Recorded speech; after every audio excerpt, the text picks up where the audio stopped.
Église Christ vit en moi présente.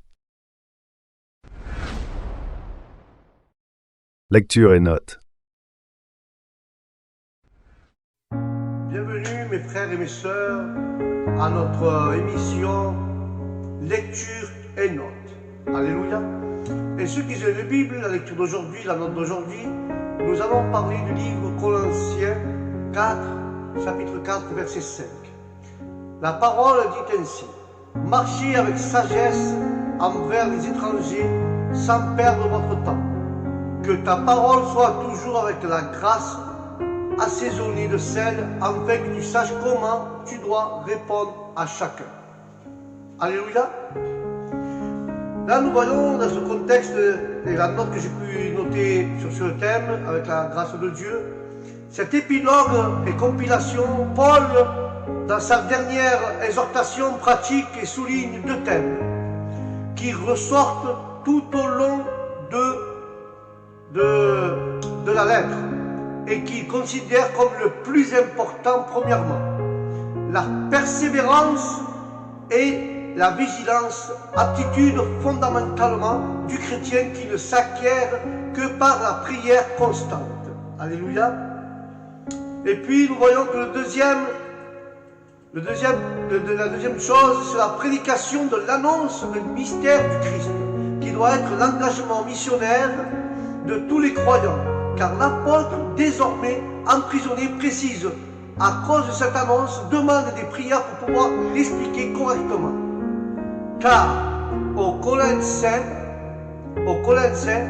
il encourage à ne manquer d'aucune occasion de transmettre le message, mais avec sensibilité et avec bon goût, pour qu'il s'adapte, pénètre et fasse vibrer chacun comme il convient. Voilà la belle leçon éculatoire de l'évangile, par laquelle l'apôtre termine sa lettre, une publicité abstraite et ennuyeuse qui meut personne. Mais là nous voyons, frères et sœurs, il n'y a aucun devoir ne peut être bien accompli à moins que nous persévérions dans une prière fervente et que nous y veillons avec l'action de grâce, car les gens doivent prier particulièrement pour leurs ministres. Les croyants sont exhortés, frères et sœurs, à avoir une bonne conduite envers les croyants. Alléluia. Nous devons avoir une bonne conduite, frères et sœurs, envers les incroyants aussi.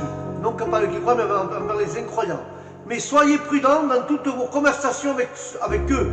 Faites-leur du bien et recommandez la religion par tous les moyens appropriés. Car la diligence dans le temps rédempteur recommande la religion à la bonne opinion des autres, la religion. Mais ce qui n'est l'insouciance peut engendrer un préjudice. Alléluia. Un préjudice durable contre la vérité. De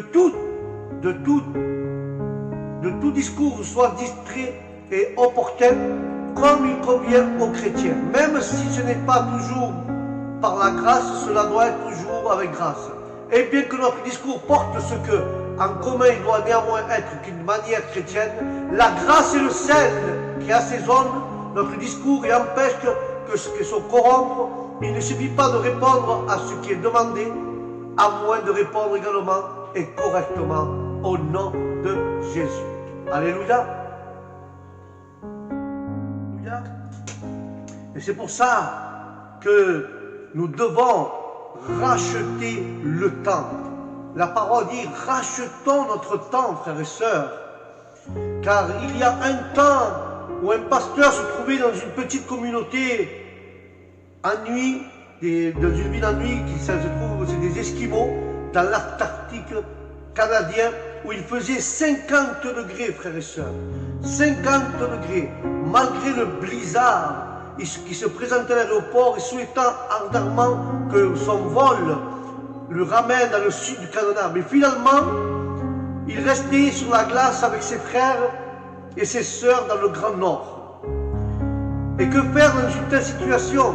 Eh bien, le pasteur avait choisi de rechercher la face du Seigneur afin qu'on lui accorde une direction précise pour sa vie.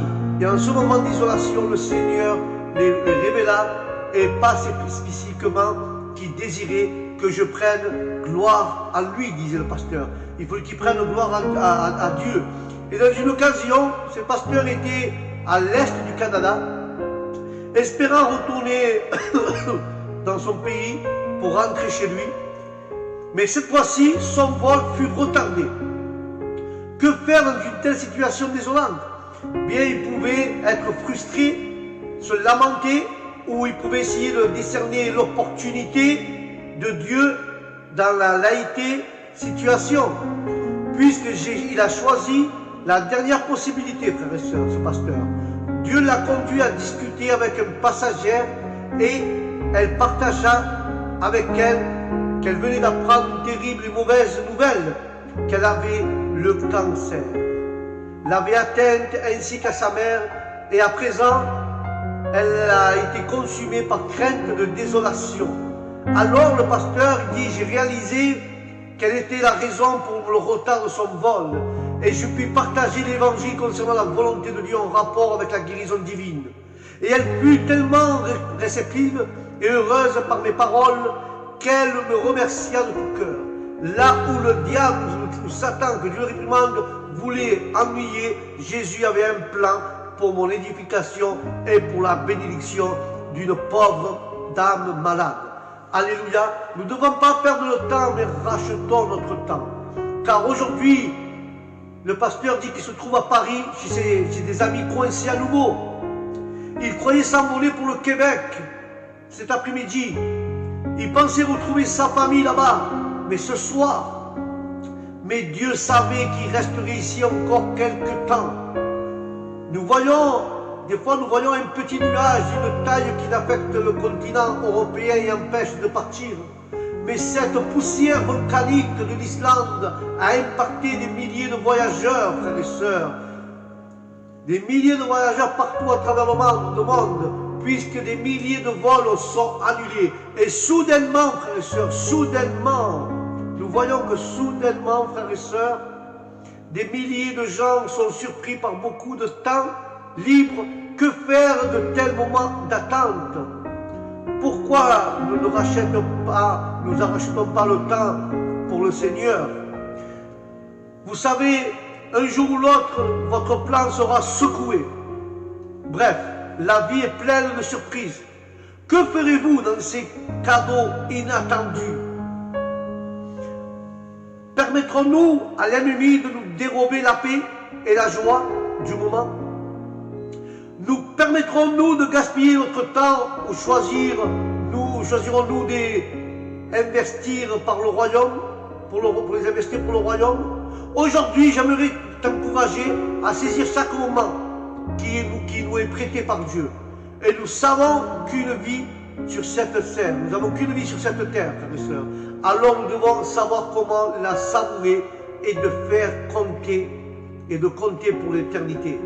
Lorsque nous nous tournons vers Jésus, nous découvrirons qu'il n'y a rien qui le surprend. Soyons donc conscients que ces moments de surprise sont en effet des cadeaux prévus dans son agenda, afin de nous faire goûter et partager sa bonté. Et nous devons, frères et sœurs, partager notre temps. Nous devons partager les moments. Quand tu t'ennuies chez toi, quand tu fais rien, partage un moment avec Dieu.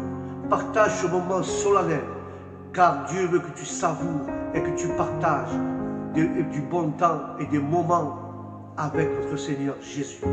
Voilà la note d'aujourd'hui.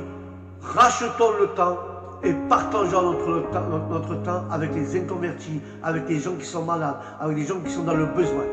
Partageons notre temps et rachetons notre temps auprès du Seigneur.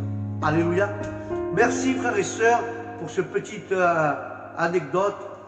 Merci pour cette émission Lecture et Notes. Voilà la note. Rachetons notre temps. Ne perdons pas le temps. Et soyons de bénédiction pour les hommes.